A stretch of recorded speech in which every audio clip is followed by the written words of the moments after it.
हमारे चैनल को सब्सक्राइब करें और बेल आइकन दबाएं। विकी, मैंने कहा ना तुमसे, मेरी सारी मीटिंग्स कैंसिल कर दो। हाँ, दिल्ली वाली मीटिंग भी। मैं बहुत ही बड़ी मुसीबत में फंस गया हूँ। मैं घर से बाहर नहीं निकल सकता हूँ। अजीब मुसीबत है। पैसा कम हो तो गरीबी परेशान करती है, और जब पैसे ज्यादा आ जाते हैं तो इनकम टैक्स वाले साथ आते हैं। ये तो अच्छा हुआ मुझे पता चला कि रेड पड़ने वाली है, नहीं तो पता नहीं क्या हो जाता। हाँ, कैसे भी करके सारा पैसा मुझे घर से बाहर लेके जाना है, और उसके बाद मैं शहर से कहीं दूर छुट्टियां मनाने चला जाऊंगा। ठीक है, मैं बाद में तुमसे बात करता हूं।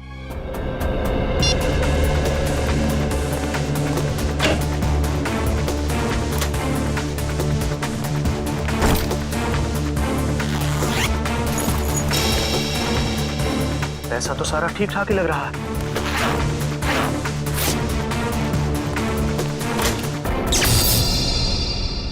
अरे, ये लाइट कैसे चली गई? ऐसे तो कभी जाती नहीं है लाइट।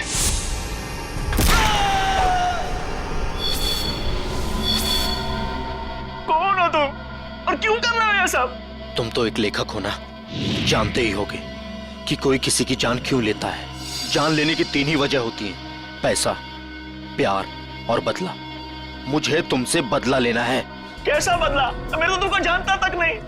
तुम मुझे नहीं जानते, मगर अंकुश को तो जानते ही होगे ना। अंकुश? अंकुश अनंत, वो मेरे दिल के बहुत करीब था। तुमने उसकी जान ली, अब मैं तुम्हारी जान लूंगा।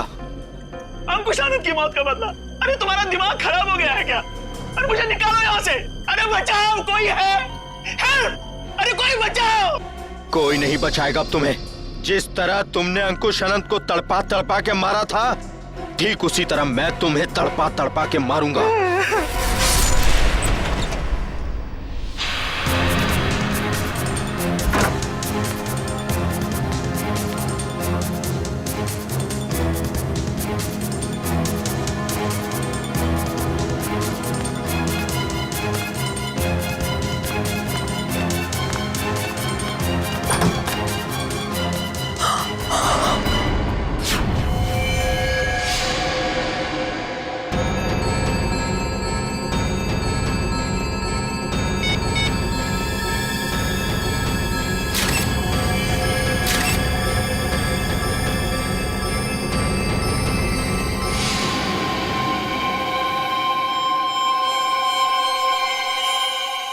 ये क्या है?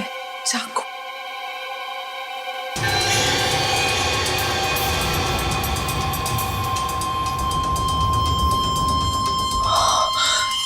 ये क्या किया मैंने? फोटो खींचने के चक्कर में अपनी उंगलियों के निशान चाकू पे छोड़ दिए।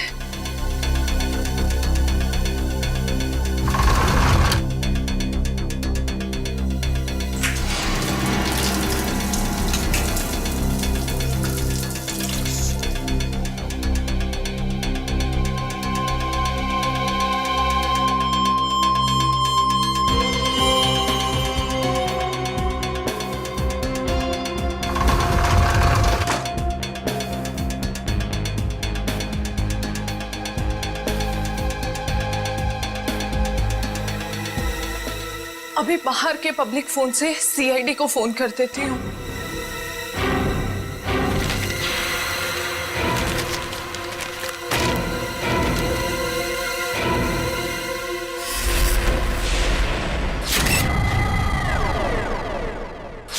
बड़ी बेरहमी से मारा है इसे। गला तो पूरा चीर के रखा है। देखने से लगता है कि खूनी के दिल में इसके लिए बहुत नफरत थी। हाँ, बदला लेने के लिए किया गया खून नहीं ये। वरना ये देखो, एक पैसे को हाथ नहीं लगाया, एक पैसे को भी।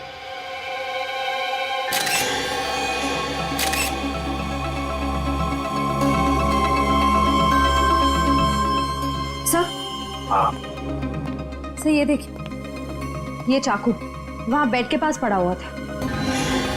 सर, इस चाकू पे तो जरा भी खून नहीं लगा हुआ है, बिल्कुल साफ है। श्रेया, स्प्रे मार के देखो जरा। सर,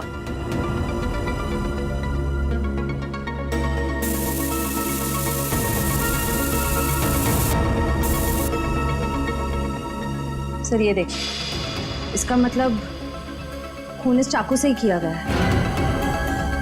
रंग बदल गया मतलब चाकू पर खून है। खून इसी चाकू से किया गया है। सर एक बात समझ में नहीं आ रही, खूनी ने चाकू को साफ करके यहीं क्यों छोड़ दिया? वो इसे अपने साथ भी तो ले जा सकता था। बिल्कुल, चाकू यहीं पर छोड़ के क्यों गया वो, और वो भी साफ करके? कोई ना कोई तो वजह जरूर है। सर, हाँ दगोड़िया जी का मैनेजर आ गया। आ गया? जी सर। ठीक है सचिन, बॉडी को फॉरेंसिक लैब भेजने का बंदोबस्त करो। अच्छा। इस मैनेजर से मिलता हूं।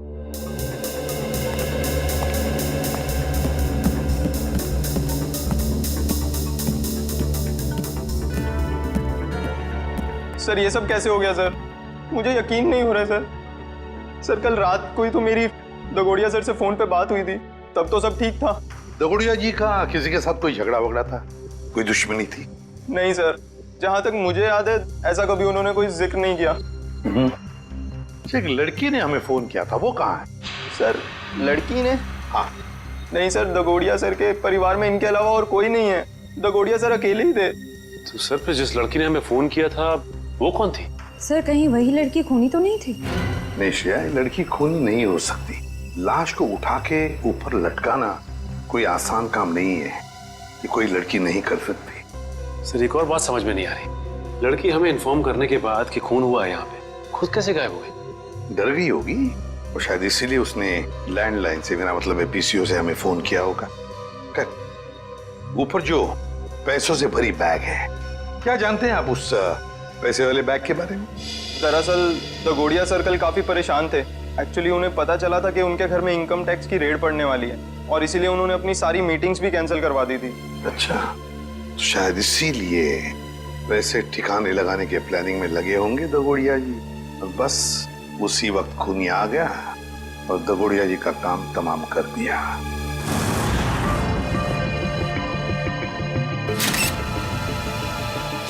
एक मिनट, ये देख रहे हो इसके गाल पर ये नीला नीला निशान?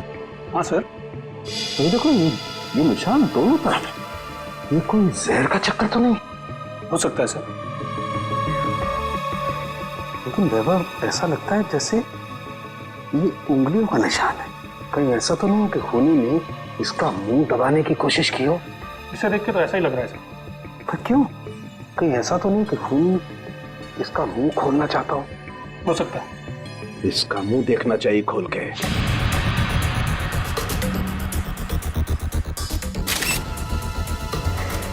जरा फोर्स देना।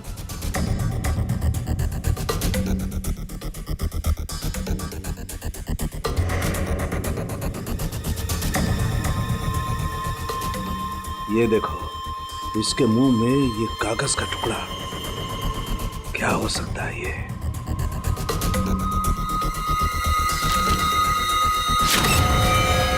अंकुश आनंद, ये किसका नाम हो सकता है? खूनी अपना नाम लिख करके तो कागज का टुकड़ा इसके मुंह में डालेगा नहीं सर। फिर ये चक्कर क्या है? अरे देखो, कागज के दोनों तरफ खून भी लगा हुआ है। साळुंखे, ये कागज तुझे दगोड़िया के मुंह में से मिला? हाँ बॉस, मुझे भी बड़ा ताजुब हुआ। कोई खूनी किसी के मुंह में कागज रख के क्यों जाएगा? सर ये भी तो हो सकता है कि ये कागज खूनी ने उनके मुंह में ना रखा हो, बल्कि उन्होंने खुद मरने से पहले ये कागज खूनी से बचाने के लिए अपने मुंह में खुद ही डाल दिया। हाँ सर, हो सकता है उनकी मौत इस कागज की वजह से ही हुई हो सकता है वो ना चाहते हो कि ये कागज खूनी के हाथ लग जाए, इसीलिए उन्होंने इस कागज को अपने मुंह में छुपा लिया। नहीं श्रेया, मुझे नहीं लगता कि कागज उन्होंने खुद अपने मुंह में छुपाया, बल्कि जिस तरीके के नीले निशान उनके गालों पर पड़े हुए थे, मुझे तो ये लगता है कि खूनी ने जबरदस्ती उनका मुंह खोला और बाद में ये कागज उनके मुंह में ठूस दी। साळुंखे, खून से सने कागज पर लिखा अंकुश आनंद। ये जो खून है, क्या दगोड़िया के मुंह के अंदर कोई चोट के निशान या फिर कोई खून था? नहीं बॉस, लाश के मुंह में किसी किस्म का कोई जख्म या कोई चोट का निशान नहीं था। मुझे लगता है कि खूनी ने पहले दगोड़िया साहब को मारा और उसके बाद ये कागज उनके मुंह में रख दिया। ये जो खून लगा है कागज पे, ये खूनी का है? नहीं सचिन, ये खून दगोड़िया साहब का है। मैंने चेक कर लिया बॉस। सर, इंटरनेट पे ये नाम सर्च किया मैंने, अंकुश आनंद। इस नाम के दो लोग हैं सर, एक है चेन्नई में और दूसरा नासिक में। पता लगाओ इन दोनों के बारे में। इन दोनों में से एक का संबंध तो जरूर होगा, इस दगोड़िया के साथ जरूर होगा। हेलो, हाँ, कहाँ पे? ठीक है, हम लोग पहुंचते हैं। सर, एक और खून हो गया है, लेखक मुकेश कुमार का। लेखक मुकेश कुमार? मतलब एक और लेखक का खून? तो फिर जरूर इस मुकेश कुमार और दगोड़िया के खून में कोई ना कोई संबंध है, कोई ना कोई संबंध जरूर है।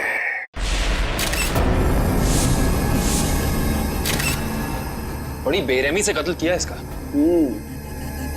सलोंके सर, ये ग्लास बॉक्स एयर टाइट ही है ना? हाँ काविन, किसी ने इस बेचारे को इस ग्लास बॉक्स में जबरदस्ती बंद कर दिया, और क्योंकि ये ग्लास बॉक्स एयर टाइट बंद है, इसलिए इस बेचारे को बिल्कुल हवा नहीं मिली, और ऑक्सीजन नहीं मिलने के कारण इस बेचारे का दम घुट गया और ये मर गया। हाँ सर, ये इसके हाथ पे लगे हुए जख्म और ये नाखूनों का निशान और इस पे लगा खून तो यही बताता है कि इन्होंने अपने आप को बचाने की बहुत कोशिश की। एक काम करते हैं, पहले इस लाश को बाहर निकालते हैं। Yes sir.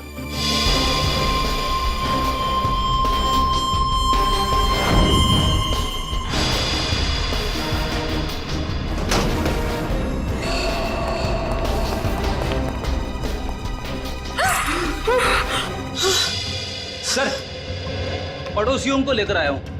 इन्होंने देखा है खूनी को अंदर आते हुए। इन लोगों को क्राइम सीन पे लाने की क्या जरूरत थी?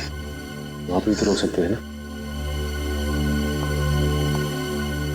जी कहिए, क्या देखा आप लोगों ने? सर, मैं घर की बालकनी में अखबार पढ़ रहा था, तभी मैंने देखा कि एक आदमी ट्रॉली में इस बॉक्स को रखकर घर के अंदर जा रहा है।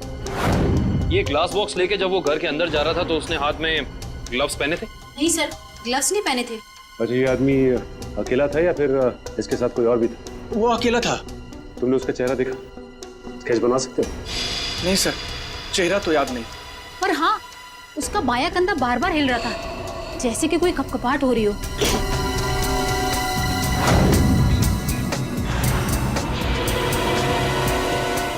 कैविन, यस सर। एक मिनट।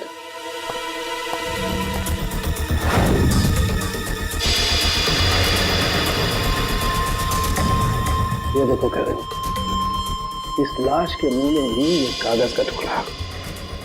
कहीं इस कागज के टुकड़े पे भी अंकुश आनंद का नाम तो नहीं लिखा? देखना पड़ेगा।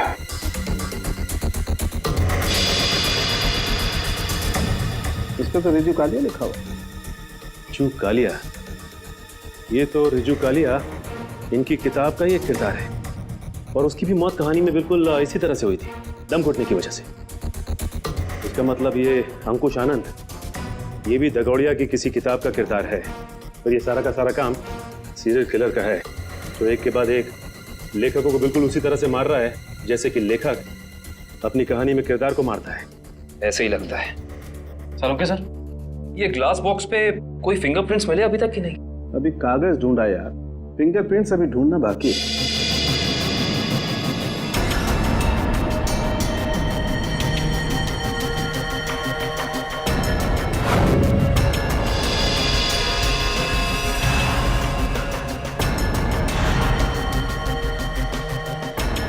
मैग्नीफाइंग ग्लास देना जरा।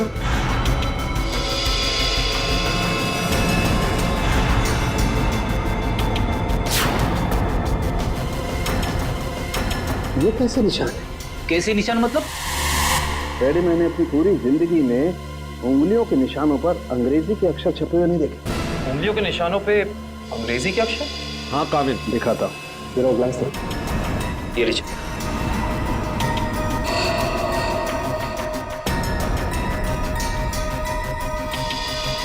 PRIUN। देखो, क्या चक्कर हो सकता है? पड़ोसी भी कह रहा था, ये ग्लास बॉक्स लेकर जो इंसान यहाँ आया था उसने ग्लव्स नहीं पहने थे। इसका मतलब ये अनोखे उंगलियों के निशान उसी इंसान के हैं। उंगलियों पे छपे हुए अक्षर? सालून के साहब, ये कैसे मुमकिन है? मुमकिन है फ्रेडी, बॉडी मॉडिफिकेशन के जरिए मुमकिन है। लेकिन सालू के साहब, अगर खूनी एक एक कदम फूक फूक के रख रहा है तो फिर उसने हैंड ग्लोव्स ना पहनने की गलती कैसे की? क्योंकि ये गलती नहीं है, बल्कि जानबूझ के किया गया है।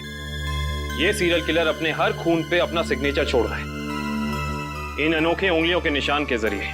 हाँ, और इस तरह के निशान हर आदमी अपनी उंगलियों पर बनवा भी नहीं सकता। और इस तरीके के निशान हर जगह बन भी नहीं सकते। इस शहर में ऐसे बहुत कम टैटू पार्लर हैं जहां इस तरीके का बॉडी मॉडिफिकेशन होता हो, बहुत कम।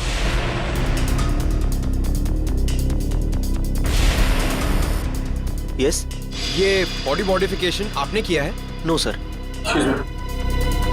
क्या आपने बनाया?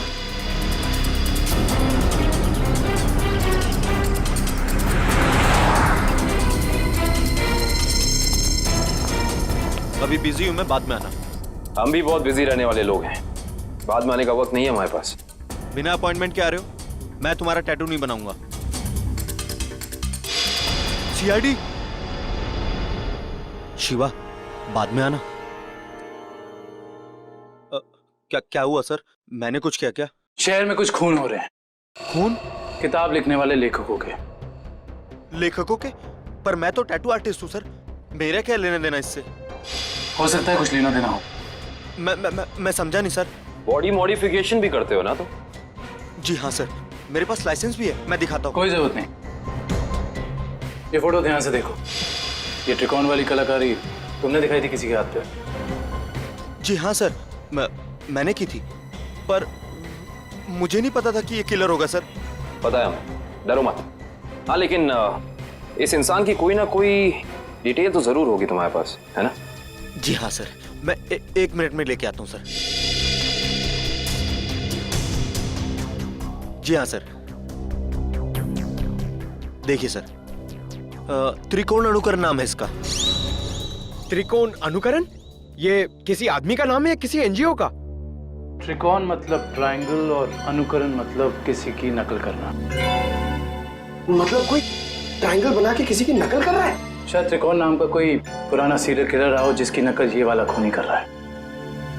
एक काम करते हैं, अपनी डेटाबेस में चेक करते हैं कि त्रिकोण नाम का कोई क्रिमिनल था क्या। हाँ निखिल, त्रिकोण नाम का सीरियल किलर कहाँ पे? कौन सी जेल में है? शांति नगर। ओके ओके, ठीक है, थैंक यू। चलो, एक त्रिकोण का पता तो चला है जो ठीक उसी ढंग से लेखकों का खून करता था जैसे अभी हो रहा है, लेकिन वो पिछले 4 साल से जेल में है। मतलब या तो ये खूनी जेल से बाहर निकल के मार रहा है या फिर कोई त्रिकोण की नकल कर रहा है। अब जी, सारांश सारांश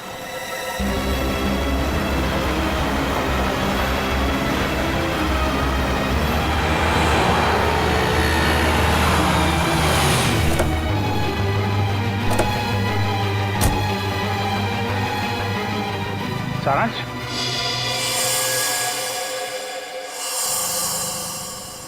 नहीं अंकल, मैं तो अभिषेक हूँ। माफ करना, हम इसे कोई और समझ बैठे। सर 15 दिन हो गए, अखबार, न्यूज़पेपर्स, हर जगह कोशिश कर ली, मगर सारांश हमें मिला ही नहीं सर। मिलेगा पंकज, जरूर मिलेगा। मेरा दिल बोल रहा है सारांश हमें जरूर मिलेगा। सर, ये लोग सीआईडी से आए हैं। आइए आइए सर, मैं आप ही लोगों का इंतजार कर रहा था। त्रिकोण से मिल सकते हैं हम लोग? हाँ हाँ, क्यों नहीं। पर सर, मुझे नहीं लगता कि त्रिकोण ये सारे खून कर रहा है, क्योंकि इस जेल से बाहर निकलना बिल्कुल ही नामुमकिन है। अच्छा, इस त्रिकोण का स्वभाव कैसा है अभी यहाँ इस जेल में? हिंसक और खतरनाक ही है या? नहीं नहीं सर, ऐसा बिल्कुल भी नहीं है। वो तो बहुत ही शांत और सुलझा हुआ है। मैं तो खुद चाह रहा था कि सरकार से अपील करूं कि उसकी सजा माफ कर दी जाए। अब ये कोई संयोग तो नहीं हो सकता कि कोई उसकी नकल करके खून कर रहा है? हाल ही में कोई आया था उससे जेल में मिलने के लिए? नहीं सर, आप तो जानते हैं कि वो स्पेशल सेल में है, और स्पेशल सेल में बाहर वाला तो क्या, कोई जेल का कैदी भी उससे नहीं मिल सकता। चलिए जरा मिल लेते हैं।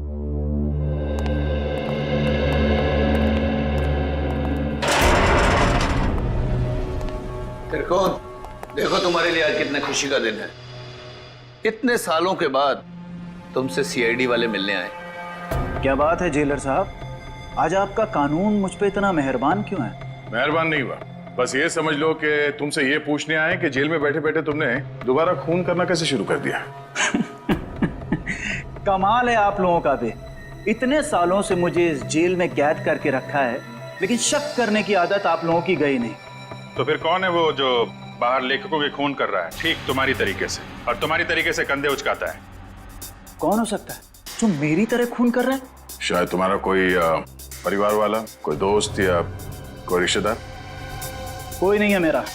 बचपन अनाथालय में बीता है और जवानी जुर्म की सड़कों पर। तो तुम ये कहना चाहते हो कि तुम्हारे खून करने के तरीके के बारे में किसी और को मालूम नहीं है? किसी को नहीं। तुम्हें किसी पे शक है? देखो, जो कुछ मालूम है बता दो, शायद हम किसी की जिंदगी बचाने में कामयाब हो जाए। क्या आपकी मदद करने से मेरी सजा कम हो सकती है? वादा नहीं कर सकते, लेकिन अगर तुम्हारी मदद से हम उस नकलची खूनी को पकड़ लेंगे तो दरख्वास्त जरूर करेंगे सरकार से तुम्हारी सजा कम हो जाए। ठीक है, मुझे उम्मीद है कि आप अपने शब्द भविष्य में आगे जरूर याद रखेंगे। मुझे लगता है कि वो मेरे लेखन पढ़ के ठीक उसी तरह खून कर रहा है। तुम्हारा लेखन? हाँ, पढ़ते पढ़ते कभी याद ही नहीं रहा कि मुझे भी लेखन का शौक हो गया है और मैं लिखने लगा। हर रोज रात को सोने से पहले मैं अपने विचार उस डायरी में व्यक्त करने लगा। मतलब मारने का प्लान, मारने का तरीका, उसका नाम, सब कुछ तुम उस डायरी में लिखते थे? जी हाँ, मुझे लगता है कि वो डायरी उसके हाथ लग गई और वो मेरे विचारों से प्रभावित होकर ठीक उसी तरह जुर्म के रास्ते पर आगे बढ़ चुका है। कहाँ रखी, कहाँ थी तुमने वो डायरी? अनाथालय में छोड़ आया हूँ अपने अतीत के वो पन्नों को। जी, मैं सुरेश बोल रहा हूँ, जी के नगर अनाथालय से। वो जो आप बच्चों की किताबें भेजने वाले थे। ठीक है, मैं शाम को अकेले लूंगा। हाँ जी, नमस्ते। कहिए। सीआईडी? क्या बात है सर? जो बात हम आपसे कहना चाहते हैं उसका संबंध त्रिकोण से है। त्रिकोण? मुझे पता था कि एक न एक दिन त्रिकोण की वजह से यहाँ पुलिस या सीआईडी जरूर आएगी। क्या आप पहले से ही जानते थे कि त्रिकोण गुनाह के रास्ते पर चलने वाला था? नहीं, उसे तो यहाँ से निकले हुए जमाना हो गया। जब वो यहाँ आया था तब सिर्फ 12 साल का था। तो क्या वो बचपन से ही हिंसक स्वभाव का था? नहीं सर, हिंसक स्वभाव का तो नहीं था वो, लेकिन वो घंटों घंटों एकांत में बैठना पसंद करता था। किसी से ज्यादा बात भी नहीं करता था। मतलब वो अकेले बैठ के सिर्फ किताबें पढ़ता था? आपको कैसे पता सर? क्योंकि हम मिल चुके हैं उससे। फिलहाल वो जेल में है। ज्यादातर अपराधों की ही किताबें पढ़ा करता था वो। किताबों के पन्नों में डूबकर एक अलग ही दुनिया में चला जाता था। किताबों के किरदारों से बातें करने लगता था कि तुमने खाना खाया या नहीं। कभी कभी तो मैं डर जाता था कि इसका ये जुनून एक मानसिक बीमारी ना बन जाए। आपका डर बिल्कुल ठीक निकला। उसके इसी मानसिक बीमारी ने उसे मजबूर किया उन लेखकों को मारने पे जिनके उपन्यास वो पढ़ता था और जिनके लेखन से वो काफी प्रभावित था। और उन लेखकों को बिल्कुल वैसे मार रहा है जैसे उन्होंने उपन्यास में किरदारों की मौत लिखी है। मुझे इस बात से जरा भी हैरानी नहीं हो रही है, क्योंकि अगर उसका कोई पसंदीदा किरदार उपन्यास में मर जाता तो चीख चीख कर रोता, लेकिन अब तो जेल में है ना, तो आप लोग यहाँ क्यों? देखिए, लेखकों के फिर से खून हो रहे हैं, बिल्कुल उसी तरह से जैसे त्रिकोण करता था। मतलब त्रिकोण जेल से भागकर फिर से खून कर रहा है? नहीं, त्रिकोण तो अभी भी जेल में है। कोई और है जो त्रिकोण की तरह नकल करके लेखकों का खून कर रहा है। किसी पे शक है आपको? नहीं सर, मुझे किसी पे शक नहीं है। चलो ठीक है, मगर त्रिकोण यहाँ पर जिस कमरे में रहता था, क्या वो कमरा हम देख सकते हैं? सर, वो तो बहुत पुरानी जगह है, अब वहाँ कोई नहीं रहता है। फिर भी ठीक है सर, आइए।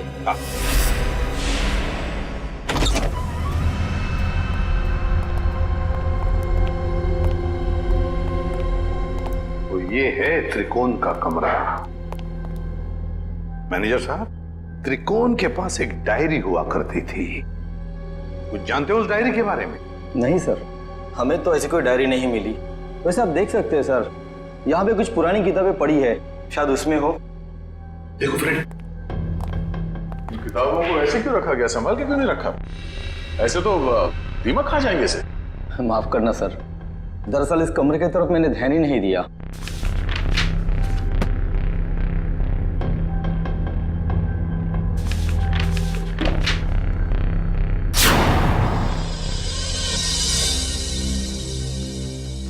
सर, डायरी तो दिख नहीं रही।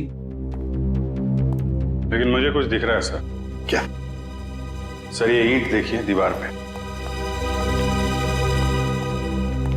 बिल्कुल अलग है। पूरी दीवार में जितनी ईंट है उससे अलग है। दया, जरा देख लो। सर, वो केस याद है ना आपको? दीवार से लाशें निकलने वाला केस। कहीं इस केस में भी ऐसा ही कुछ? डायरी ढूंढ रहे हम, समझे? लाशें नहीं।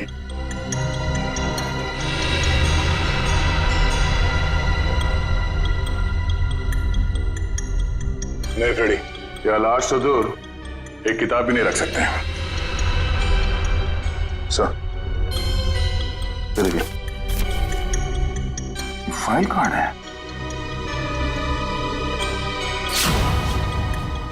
हाँ, त्रिकोण। मतलब वो नकलची खूनी डायरी निकाल के ले गया। अभिजीत, ये जरूर त्रिकोण के डायरी का कवर है। मतलब यहाँ जो भी आया था वो जानता था कि त्रिकोण ने अपनी डायरी कहाँ छुपा के रखी है। ये यहाँ त्रिकोण के बाद में कोई रहता था? हाँ सर, एक लड़का रहा करता था, सुंदर नाम था उसका। ये सुंदर बाद में भी कभी आया था यहाँ इस कमरे में? हाँ सर, आया था। महीने भर पहले वो मुझसे मिलने आया था और कुछ दिन यहाँ रहा भी हो, अपनी पुरानी यादें ताजा करने के लिए। अच्छा, सुंदर। सुंदर का पता तो होगा ना आपके पास?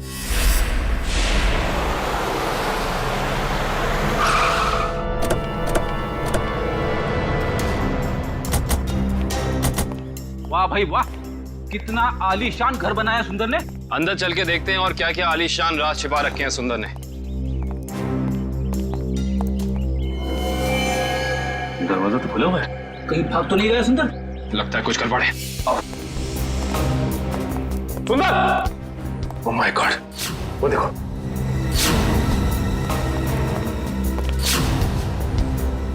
लगता है ये मर चुका है। गोली मारकर जान ली है इसकी, वो भी 3-3 गोलियां। खून भी गीला है, मतलब कातिल आसपास ही है, यहीं कहीं। गोली चलने की आवाज इस तरफ से, चलो देखते हैं।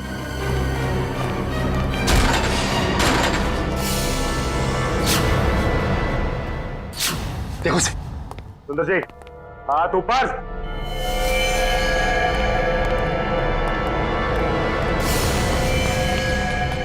माय गॉड, खूनी बाहर है। दिव्या, विक्रम, पकड़ो उसे। लगता है ये हमें कुछ बताना चाहते हैं। हाँ कमित।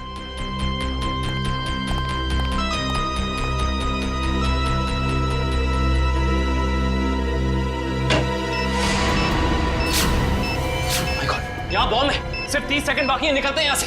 चलो जल्दी चलिए। मैं मेरी मीना को ऐसा छोड़ के नहीं जा सकता। मीना, मीना, अरे रुक जा, मर जाएगा।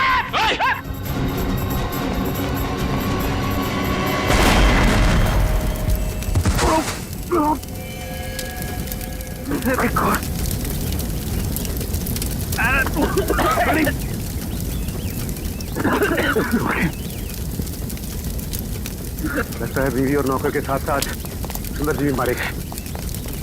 सर, आप लोग ठीक तो हैं सर? हाँ, हम सब ठीक है। उस खूनी का क्या हुआ? सर, वो निकल गया। निकल गया?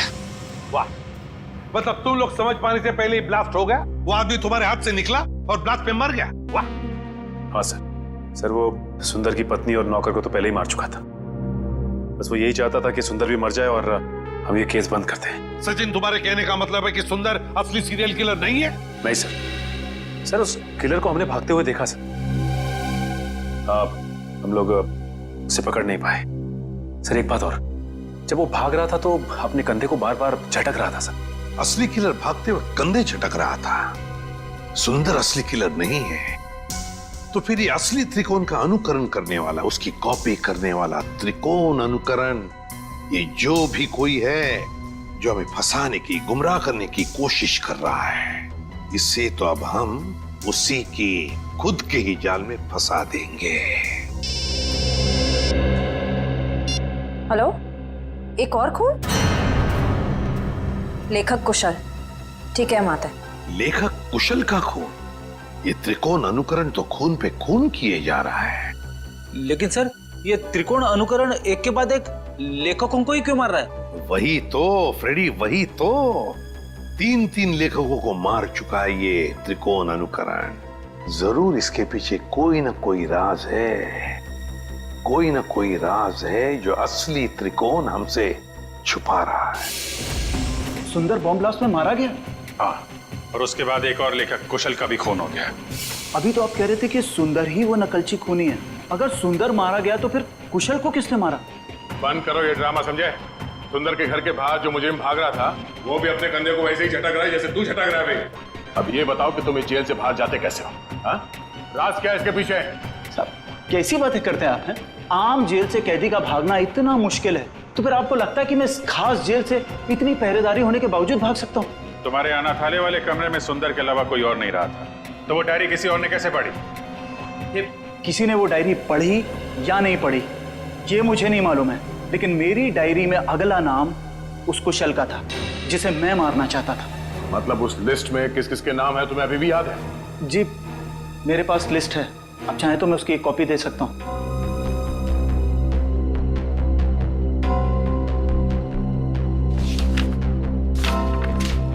पहले देना चाहिए था, शायद कुशल की जान बच जाती। मुझे इस चीज की उम्मीद नहीं थी।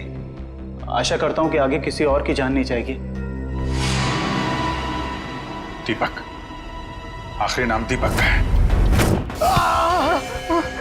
खून किया है तुमने, खून। खून? मैंने किसी का खून नहीं किया, मैं तो एक मामूली सा लेखक हूँ। शेखर? भूल गए शेखर को? कौन शेखर? मैं किसी शेखर को नहीं जानता। तुम्हारी किताब खूनी मंजिल का किरदार शेखर। अरे पागल हो गया क्या? वो कोई असली में शेखर इंसान थोड़ी ना है, वो तो मेरी कहानी का एक कैरेक्टर है, मेरा पात्र है वो। चल राइटर साहब, आपको थोड़ा सेंसिटिव होना चाहिए। आप इस तरह जल्दी करेंगे तो कैसे चलेगा? हाँ, अब आप भी जरा इस दर्द को महसूस करिए।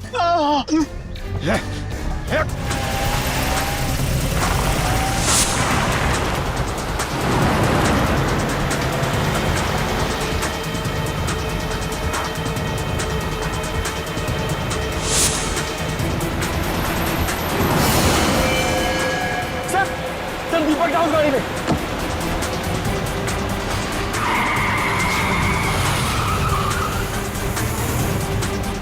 उसमें? हाँ सर।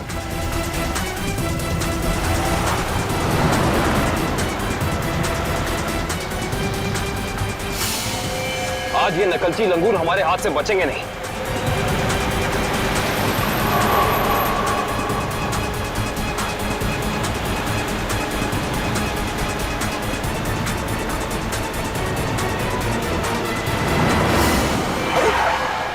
ये कौन आ गया? कोई शराबी होगा सर, इसकी वजह से हमारा खून ही हाथ से निकल जाएगा।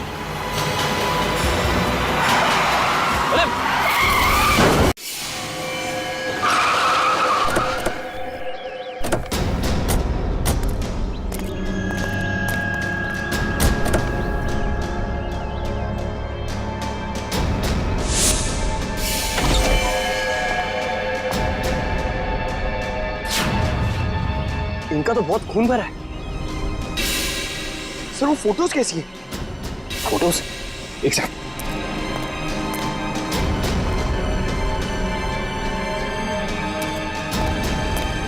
ये देखो, ये तस्वीरें केसी डगोडिया के क्राइम सीन की तस्वीरें इनके पास। ये फोटोज इसके पास कैसे आई सर? ये कोई जर्नलिस्ट या रिपोर्टर तो नहीं? जर्नलिस्ट को तो वहां अंदर आना अलाउ नहीं किया था। सर इसका मतलब ये हमारे पहुंचने से पहले वहां पहुंच गई थी। हो सकता है पंकज, कहीं ये वही लड़की तो नहीं जिसने हमें फोन करके बुलाया था? इसका होश में आना बहुत जरूरी है। दिव्या, पानी की छींटे डालो।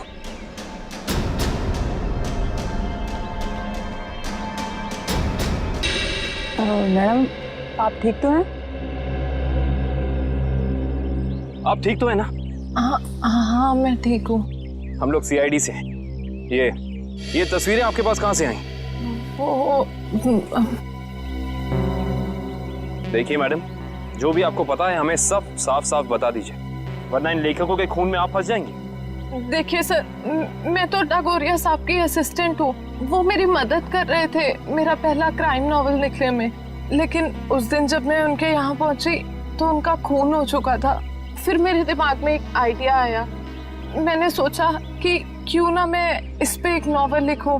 बस इसीलिए मैं आप लोगों का पीछा कर रही थी, ये जानने के लिए कि आप लोग कातिल को कैसे पकड़ेंगे। आप हमारा पीछा कर रही थी, इसका मतलब आप जानती थी कि हम कौन हैं। हाँ।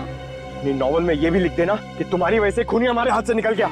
देखिए सर, मुझे माफ कर दीजिएगा, मैंने ये सब जानबूझ के नहीं किया।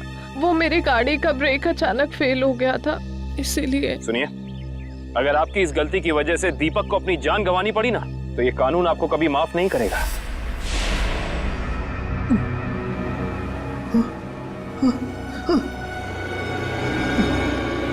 मुझे छोड़ दो प्लीज, प्लीज मुझे यहाँ से जाने दो।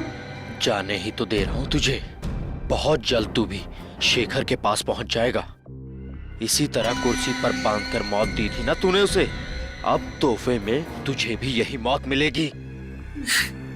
बस थोड़ा सा इंतजार। इस मौत के उपन्यास का लेखक रचयिता भी आ रहा है तेरा साथ देने के लिए। त्रिकोण। सर जेलर साहब अंदर नहीं है। जरा बुलाओ ना, हमें त्रिकोण से मिलना है। सर जेलर साहब तो त्रिकोण को लेकर हॉस्पिटल गए हैं, उससे अचानक से दिल का दौरा आया है। दिल का दौरा? कौन सा हॉस्पिटल गए? अरे आप लोग? त्रिकोण कहाँ है? आईसीयू में है। क्या बात हो गई? झूठ बोलता है वो हमसे। अब भी कुछ है जो हमसे छुपा रहा है। चलिए दिखाइए। आइए।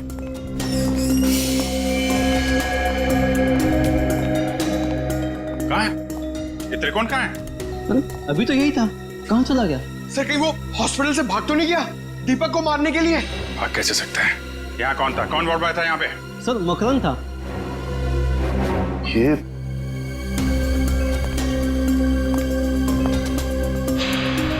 अभिजीत, तो बेहोशी की दवाई है। अभिजीत ये देखो, मकरंद का पैर नीचे गिरा पड़ा है। ये बेहोशी की दवाई कहीं मकरंद को कुछ हो तो नहीं गया? नहीं सर, अभी कुछ देर पहले ही देखा मैंने उसे, किसी मरीज को हॉस्पिटल के बाहर लेके जा रहा था वो। ये मकरंद अभी वापस आएगा? नहीं सर, उसकी ड्यूटी खत्म हो गई। इसमें कहाँ मिलेगा वो? सर दारू के ठेके पे। अच्छा, तो ये है मकरंद जी। हाँ सर, ये बार में बैठ के अपने दोस्तों के साथ शराब पी रहा था और अपने जुर्म के किस्से चटकारे लेकर सुना रहा था सर। तो हमने सोचा क्यों ना इसे ब्यूरो में ले चले, इसकी अच्छी तरह से खातिरदारी करें। वाह वाह वाह सचिन, ये तुमने बहुत अच्छा काम कर दिया। क्यों मकरंद जी, अब हमें भी सुनाओगे ना अपने कारनामों की कहानियां? क्यों, बताओ। साहब मुझे 1 लाख रुपए दिए गए थे उस मरीज को अपने वार्ड से बाहर लाकर गाड़ी में बिठाने के लिए। क्या? हाँ साहब। 1 लाख रुपए के लिए अपने आप को बेच दिया तुमने? किसने दिए थे पैसे तुम्हें? साहब ये मत पूछे, अगर उसे पता चला कि मैंने उसका नाम बता दिया तो वो मुझे। अच्छा, तो तुम्हें क्या लगा हम तुम्हें ऐसे ही छोड़ेंगे?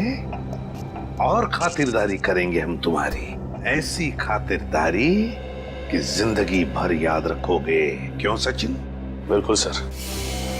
अरे नहीं साहब, इसकी क्या जरूरत है, मैं बताता हूँ ना साहब, बताता हूँ मैं। फिर बताओ जल्दी।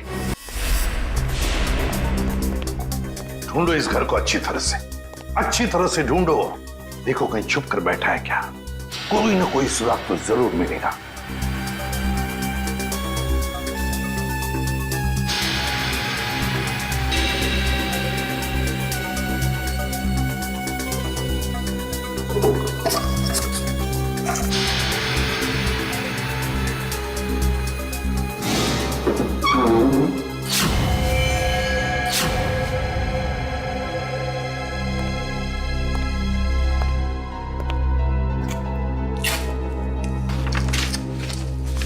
सर, हाँ ये देखिए सर, ये कैबिनेट के पीछे कुछ रखा हुआ था।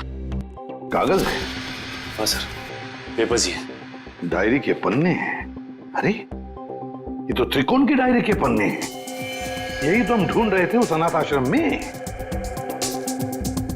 My God. क्या हुआ सर? श्रेया, इसमें लिखा है कि दीपक वो आखिरी लेखक है, दीपक जिसकी वो जान लेना चाहता है। इसका मतलब दीपक की जान को खतरा है? सिर्फ दीपक की जान को ही नहीं, उसकी अपनी जान को भी। क्योंकि दीपक को मारने के बाद लगता है उसकी जिंदगी का मकसद पूरा होता है, और फिर वो अपनी जान खत्म करना चाहता है। मतलब सर, इस नकलची खूनी ने त्रिकोण को सिर्फ इसलिए अगवा किया हॉस्पिटल से ताकि वो उसे मार सके, और फिर वो उन दोनों को वहीं पे मारेगा सचिन, वहीं पे मारेगा जहां से लेखन शुरू हुआ है, उस अनाथ आश्रम में, उस अनाथ आश्रम के कमरे में। ये ठीक नहीं है, इसका अंजाम बहुत बुरा होगा। तुम्हें अंजाम की फिक्र कब से होने लगी त्रिकोण? और ये सारा खेल तो तुमने ही रचा था। मैं तो बस इसे इसकी मंजिल तक पहुंचा रहा हूं। मुझे अपने द्वारा रचे इस गुनाह की गहराई का अंदाजा हो गया है। हम दोनों को मारकर भी तुम्हें वो शांति नहीं मिल सकती जिसके लिए मैंने इतने खून किए।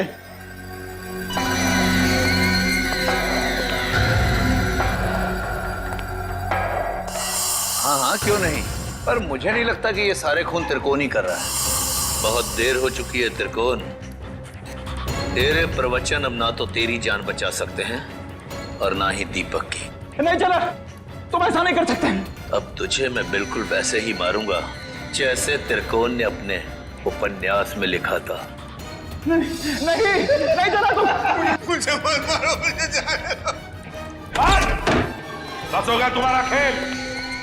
अब अगर कोई हरकत की ना तुमने तो तेरा वो हाल करेंगे तो सोच भी नहीं सकता। सीआईडी, तो आखिर मेरा भेद खुल ही गया। तो अब तुम लोग मुझे फांसी पर चढ़ाए बिना तो छोड़ोगे नहीं। तो क्यों ना मैं फांसी पर चढ़ने से पहले इन दोनों को मार के अपना मकसद पूरा कर लूं।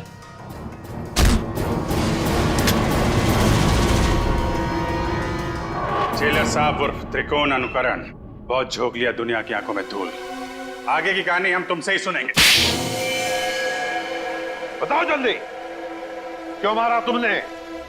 मैं जानता था मेरे लेखन में वही आकर्षण है, वही शक्ति है जो उन लेखकों के लेखन में थी जिनका मैंने खून किया। और इसीलिए त्रिकोण ने मुझे इसके अनाथालय भेजा ताकि इसकी डायरी के बहाने मैं इसका लेखन पढ़ सकूं और इसका फैन हो जाऊं, और ऐसा फैन हो जाऊं कि ये मुझसे जो चाहे वो करवा सके। जेलर साहब को फैन बनाने का मेरा सिर्फ और सिर्फ एक ही इरादा था, ताकि मैं अपनी सजा कम करा सकूं। इसलिए मैंने अपने हिसाब से इन्हें खून करने पर मजबूर किया ताकि मैं आप लोगों की मदद से सुंदर को पकड़वा सकूं और अपनी सजा कम करा सकूं। और सुंदर को बलि का बकरा बनाने के बाद मुझे इस बात का अंदेशा हुआ कि त्रिकोण का सपना कभी पूरा नहीं होगा। इसके लिए कुशल, दीपक और त्रिकोण की जान लेना भी जरूरी है। तो मैंने त्रिकोण के खाने में एक दवा मिला दी जिससे इसको दिल का दौरा पड़े, और फिर मैं इसे अस्पताल से अगवा करके इसको इसकी मंजिल तक पहुंचा सकूं। अगर सीआईडी को सुंदर की लाश मिल गई तो शायद वो सीरियल किलर को ढूंढना बंद कर दें। मगर फिर त्रिकोण के उस सपने का क्या होगा? उन सब लेखकों को मार के मोक्ष प्राप्त करने का सपना? नहीं, मैं पूरा करूंगा त्रिकोण का वो सपना। मैं त्रिकोण को गुमराह होने नहीं दे सकता। उन सब लेखकों को मैं मारूंगा और फिर उसके बाद त्रिकोण को भी मैं जिंदगी की जंजीरों से मुक्त कर दूंगा, जैसा कि वो चाहता है। सुंदर के मरने के बाद आप लोग कुशल की मौत की खबर लेकर आए तो मैं समझ गया ये जेलर किसी को नहीं छोड़ेगा, एक एक करके सबको मार देगा और अंत में मुझे मार देगा। तो और क्या करता? तुम्हारे लेखन में कशिश इतनी है। फिर मैं समझ गया अगर मुझे बचना है तो उसका सिर्फ एक ही रास्ता है, सीआईडी को तुम तक पहुंचाना, दीपक के घर। वाह रे वाह, कानून का रखवाला, वाह। और ऐसा घिनौना काम, एक मुजरिम का साथ दिया तुमने। मैं जानता था कि सीआईडी कभी ना कभी पूरा सच जान लेगी, मगर मैं क्या करता? इसके लेखन के आगे मैं बेबस हो गया था और इसके शब्दों के माया जाल में मैं एक खूनी बन गया, एक सीरियल किलर। चुप! बकवास, बकवास है सब। तुम दोनों ने मिलकर कितने सारे मासूम लोगों की जानें ली। तुम्हें तो जीने का कोई हक ही नहीं। कानून तो तुम दोनों को फांसी ही देगी, फांसी। For more updates, subscribe to our channel, click the show links and enjoy watching the videos.